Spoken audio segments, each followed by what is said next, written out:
Shalom saudara yang dikasihi Tuhan, selamat pagi, senang dan bahagia rasanya karena masih bisa menyapa saudara di pagi yang indah ini. Doa dan harapan saya bahwa saudara semua dalam keadaan sehat, dalam keadaan baik, penuh sukacita, diberkati Tuhan untuk sepanjang hari ini. Saudara yang dikasihi Tuhan, sebelum kita memulai renungan kita pagi ini, saya ingin mengajak saudara terlebih dahulu berdoa. Mari kita berdoa. Bapa di surga, terima kasih untuk kebaikan kasih Tuhan yang sudah menyertai kami sepanjang malam, juga sudah menganugerahkan kepada kami hari baru pagi ini. Berkati dan pimpinlah kami oleh Roh Kudus-Mu, sehingga kami boleh berjalan dalam kemenangan Kristus di sepanjang hari ini. Dalam nama Yesus kami berdoa. Amin. Saudaraku yang dikasihi Tuhan, firman Tuhan yang menjadi renungan kita pada pagi hari ini saya siapkan dari kitab Mazmur pasal 40 ayat 6. Demikian bunyinya saudara. Banyaklah yang telah kau lakukan ya Tuhan Allahku.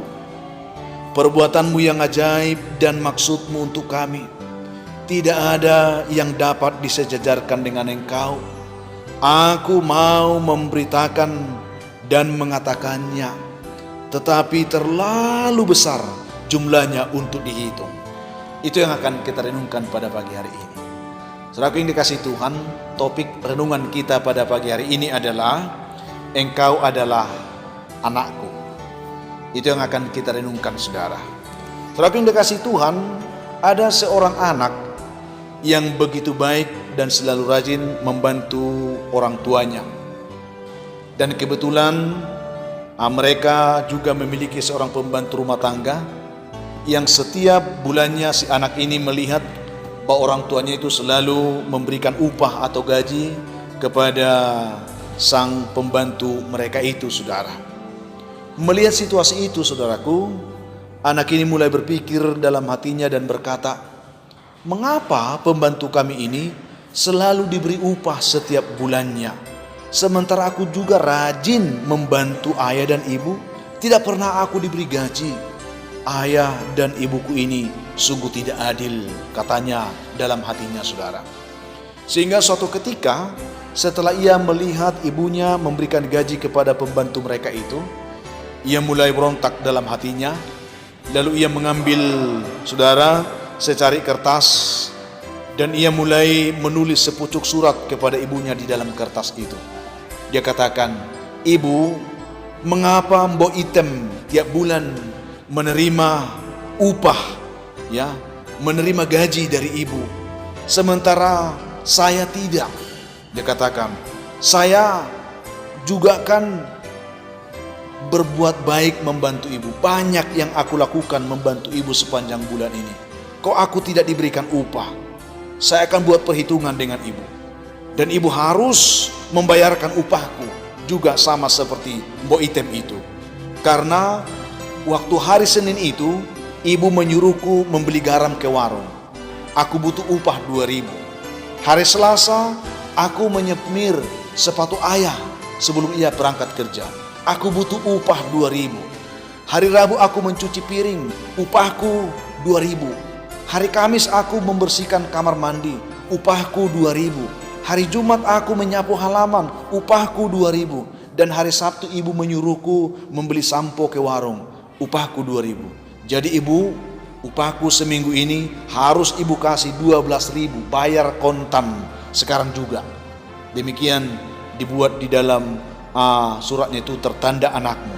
Lalu saudara, ia meletakkan suratnya itu di meja makan mereka, dan ia masuk ke kamar sambil dia mengintip dari pintunya itu, sambil melihat apakah yang akan dilakukan ibunya tentang suratnya tersebut. Lalu ketika ibunya hendak meletakkan sesuatu di meja makan mereka, ibunya itu pun kaget saudara. Dia melihat surat tersebut, lalu membacanya saudara. Sambil membaca surat itu, ibunya pun menangis karena ia merasa kasihan melihat anaknya tersebut yang tidak memahami posisinya di tengah-tengah keluarga itu. Setelah itu si anak melihat ibunya yang menangis, ia berkata di dalam hatinya, rupanya sekarang ibuku sudah sadar kekurangannya itu. Itulah yang ada di dalam hati anak itu ketika dia mengintip ibunya sedang menangis. Lalu ibunya juga mengambil sehelai kertas lain, saudara, dan mulai menulis sesuatu di dalam kertas itu. Dia katakan, "Anakku sayang, ibu tahu engkau adalah anak yang sangat baik, karena engkau selalu rajin untuk membantu ibu. Namun engkau harus mengetahui, anakku, bahwa engkau bukanlah pembantu di rumah ini. Engkau adalah anakku," katanya. "Engkau jauh beda dengan Boitem kita itu. Dan satu hal kamu harus tahu, pengorbanan ibu kepadamu." Dicatat, saudara, ketika engkau lahir harus dengan operasi, biayanya 5 juta. Biaya hidupmu sampai saat ini sudah lebih dari 15 juta. Engkau juga pernah sakit dan opname, biayamu 5 juta. Pakaianmu sampai saat ini sudah lebih dari 10 juta. Ketika engkau masuk TK, biayamu 5 juta. Ketika engkau masuk SD, biayamu 5 juta. Dan masih banyak lagi, saudara. Masih banyak lagi katanya. Biaya-biaya lain lagi, belum biaya jajanmu.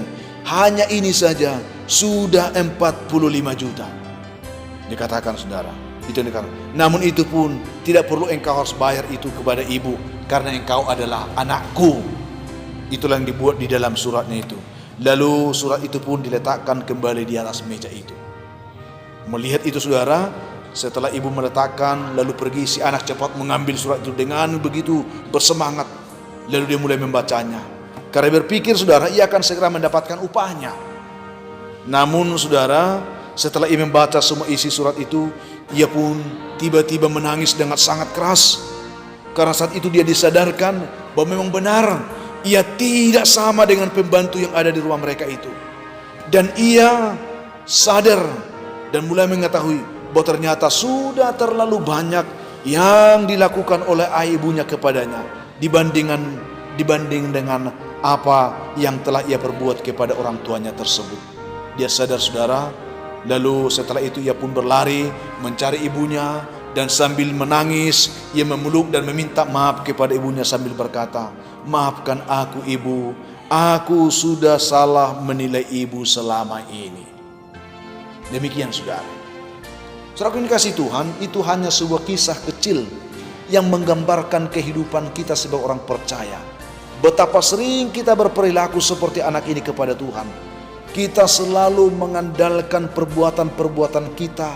Kita berhitung dengan Tuhan. Kita merasa bahwa telah melakukan banyak hal kepada Tuhan. Sepertinya Tuhan belum melakukan apapun bagi kita. Sehingga kita sering menuntut Tuhan. Tuhan begini, Tuhan begini, Tuhan harus begini, dan seterusnya, saudara. Saudara ini dikasih Tuhan. Tetapi ternyata, saudara, betapa tidak berartinya semua yang kita lakukan, yang kita pikirkan itu, jika kita sadar bahwa apa yang dilakukan oleh Tuhan kepada kita tidak terhingga nilainya, tidak terukur nilainya, saudara. Tuhan telah melakukan segala yang terbaik bagi kehidupan saudara. Walaupun terkadang kita belum menyadarinya, tetapi Tuhan telah memberi yang terbaik. Itu yang perlu. Tuhan sudah buat yang terbaik dalam kehidupan. Jadi jangan sampai kita sepertinya mempersalahkan Tuhan yang tidak melakukan apapun bagi hidup kita. Kita yang terkadang kurang memahami posisi kita di hadapan Tuhan.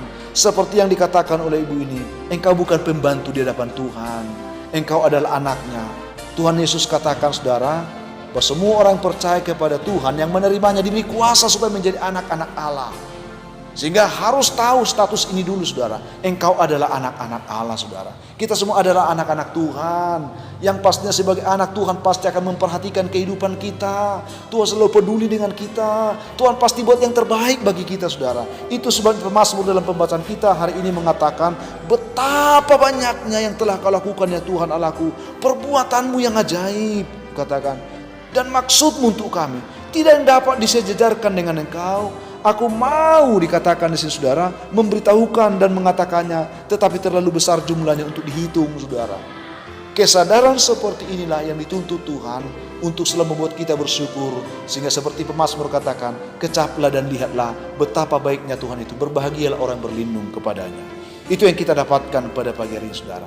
Saya hanya ingin membawa hati kita kembali melihat kebaikan Tuhan yang melebihi segala hal yang kita pikirkan dalam hidup ini. Walaupun terkadang kita merasa sepertinya tidak ada yang bisa, tidak seperti yang kita harapkan yang Tuhan lakukan. Tidak selamanya seperti itu.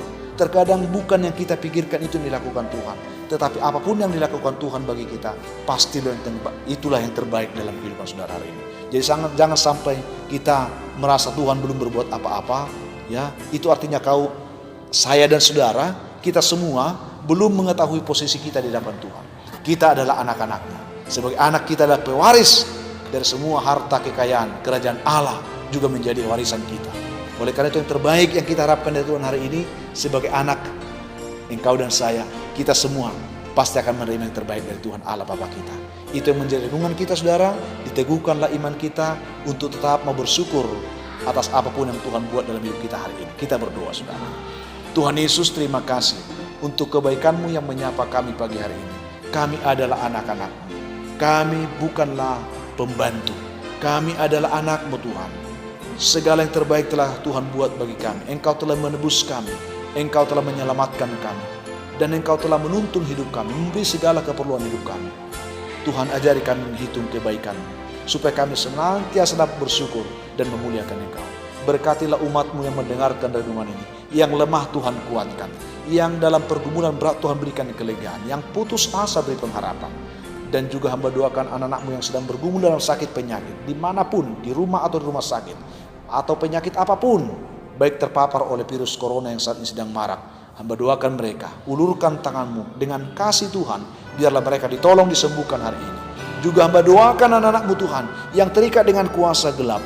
Hamba percaya mereka akan dibebaskan ketika mereka mendengarkan firman-Mu dan doa ini. Juga anak-anak-Mu yang sedang bergumul untuk mendapatkan pekerjaan, topanglah hidup mereka Tuhan. Bantulah mereka sehingga mereka boleh menemukan pekerjaan yang terbaik yang bisa menopang hidup masa depan mereka. Juga ada anak Tuhan yang sedang bergumul untuk pendidikan mereka. Tuhan, tolonglah anak-anak kami yang sedang belajar di rumah, berikan mereka semangat belajar. Anak-anak kami Tuhan yang sedang belajar untuk penyelesaian tahap akhir pendidikan mereka di perguruan tinggi, ada beberapa anak Tuhan yang bergumul untuk itu. Biarlah mereka ditolong Tuhan hari ini. Yang sedang bergumul untuk mendapatkan jodoh, berkati anak-anak-Mu ini Tuhan. Yang sedang bergumul untuk mendapatkan keturunan, Tuhan berkati buah kandungan mereka. Dan masih banyak Tuhan anak-anak-Mu saat ini yang mengharapkan pertolongan Tuhan. Ketika mereka mendengarkan doa ini, biarlah mereka juga boleh dijamah Tuhan, diberkati Tuhan, dalam nama Tuhan Yesus kami berdoa. Amin.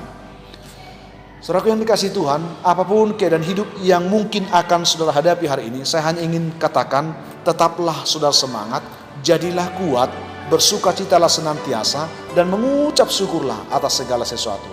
Karena itu pasti dikehendaki Tuhan dari kehidupan saudara. Kalau saudara mempunyai beban, pergumulan hidup yang berat, dan saudara rindu didoakan, hubungi kami saudara di nomor telepon yang tertera di layar saudara. Kami siap membantu mendukung saudara dalam doa. Akhirnya saya Pendeta Linti Dongoran, Pendeta GKP Jemaat Khusus Horizon Medan, menyampaikan sampai jumpa di kesempatan lain. Tuhan memberkati saudara. Shalom.